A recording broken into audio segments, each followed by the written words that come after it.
¿Qué son las heridas de la infancia?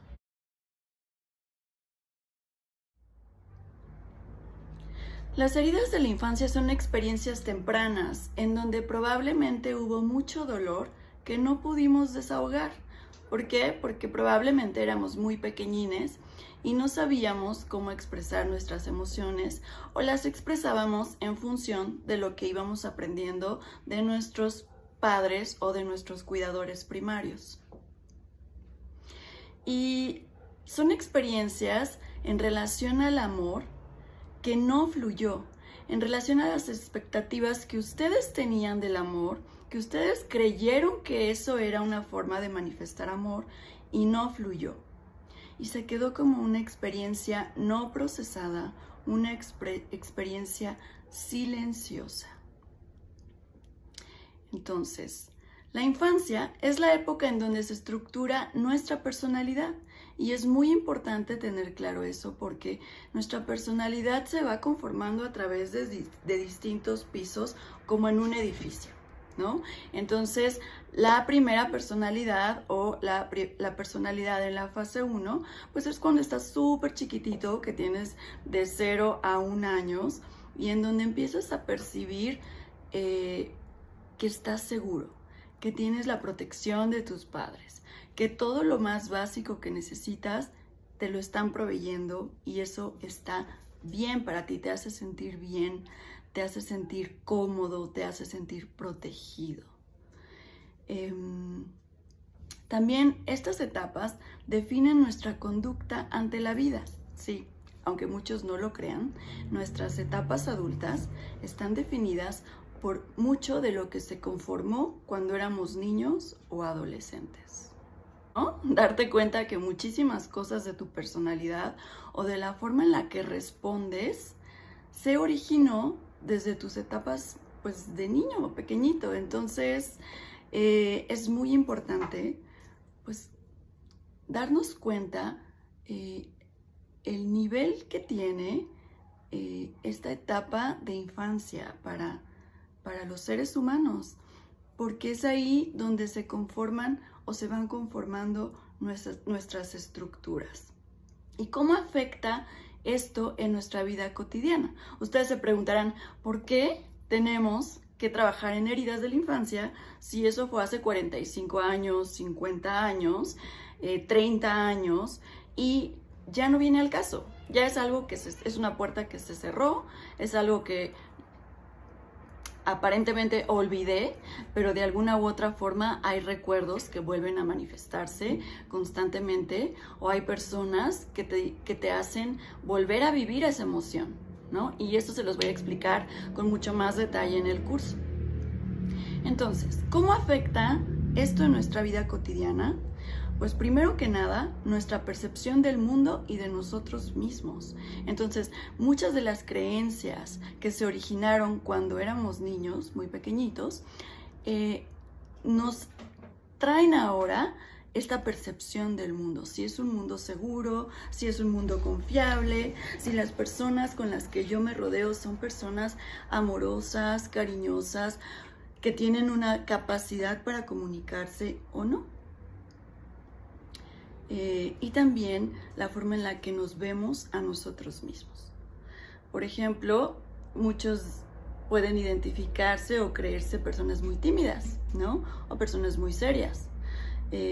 Probablemente porque ese comportamiento les funcionó cuando eran chiquitos para ser aprobados o aceptados por sus padres.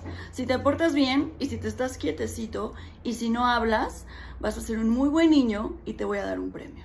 ¿Qué tal? ¿No? ¿Algún recuerdo por ahí? Ahora, vamos con el siguiente punto. Cuando somos pequeños, aprendemos a construir nuestra realidad. Y entonces muchas veces no es tal cual la realidad, sino la forma en la que nosotros interpretamos la vida. Ese fue mi perro. Entonces, ¿cómo interpretamos la vida? Pues con muchas de las herramientas o de las creencias que tuvimos o que se formaron cuando estábamos en esas etapas muy, muy tempranas. Por ejemplo, en estas etapas descubrimos, aprendemos, identificamos cuál es esa interacción entre nuestros padres y nosotros. Si fue una interacción bonita, amorosa, en donde había muchas caricias, en donde había muchas miradas amorosas, tiernas, en donde había aceptación. O si fue una relación en donde había mucho castigo, en donde había mucho llanto, en donde había mucha culpa, ¿no? Hay muchísimas cosas que pudieron haber sucedido en tu etapa de la infancia y algunas de ellas te marcaron. Ahora, por favor, no creemos tabús. Es un tema que ahorita actualmente está siendo muy mencionado por todos lados, pero muchas veces es importante tener claro que fueron interpretaciones de nuestra vida. No necesariamente vivimos un maltrato terrible y nos aventaban del tercer piso y sobrevivíamos y estábamos todos golpeados siempre y cosas así, ¿no? No, es cómo interpretamos nosotros las cosas a esa edad. Por ejemplo, un niño que se quedaba en casita con una nana o con alguien que lo cuidaba y su mamá tenía que salir a trabajar, pues probablemente interpretó que estaba siendo abandonado, ¿no? Pero porque nadie le explicó, porque no hubo esa interacción de estoy saliendo para proveerte, para que todas tus necesidades básicas estén siempre cubiertas, ¿no? Entonces hay muchísimas cosas que pueden detonar estas heridas y que no necesariamente vienen de una relación que haya sido tal cual abandono o tal cual agresión, ¿no? Ahora, también tenemos una percepción del mundo con la conformación de nuestra personalidad en estas etapas. Por ejemplo, podemos rodearnos o percibirnos en nuestra etapa adulta o en nuestra etapa adolescente en un mundo hostil o en un mundo agradable. Eso depende de cómo lo interpretemos, como les decía, ¿no? También la percepción de nosotros mismos la tenemos con esta relación con nuestros padres. Si fuimos o nos sentimos aprobados, si nos sentimos validados, si nos sentimos comprendidos o no. Entonces eso marca mucho de nuestra personalidad ahora. ¿Cuáles son estas heridas de la infancia? Principales son 5. Puede haber más, pero principales el día de hoy quiero comentarles que son 5. Y la primera y de las más fuertes es la herida del rechazo.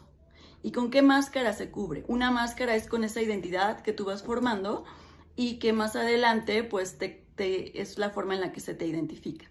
Entonces, la herida del rechazo comúnmente desarrolla una máscara de huidizo, ¿ok? La herida del abandono generalmente desarrolla una máscara de dependiente, una persona muy dependiente. La herida de la humillación genera una máscara de masoquista. Con tal de sentirse aceptado, hará muchísimas cosas. La herida de la traición es una máscara del controlador, para que eso no vuelva a pasar, para que ese sufrimiento no vuelva a repetirse o la persona trabaje a toda costa para intentar que no vuelva a suceder. Y finalmente tenemos la herida de la injusticia. Y es aquí donde surge la máscara del rígido, de la persona que siempre está siguiendo estrictamente las reglas, que siempre está persiguiendo lo justo, que siempre está siendo como el supervisor, que está viendo que todo se ejecute correctamente conforme a la ley. ¿Ok? Bueno, entonces esas son las 5 principales heridas. Y les tengo una mala noticia. Podemos tener características de todas estas heridas. Regularmente predominan 2, pero es muy probable que tengamos ciertas características. Entonces, cuando yo en el curso explico las características de cada uno, y me pasó a mí también, empecé a darme cuenta que tenía características de todos y entonces me espanté porque dije, de verdad estoy mal.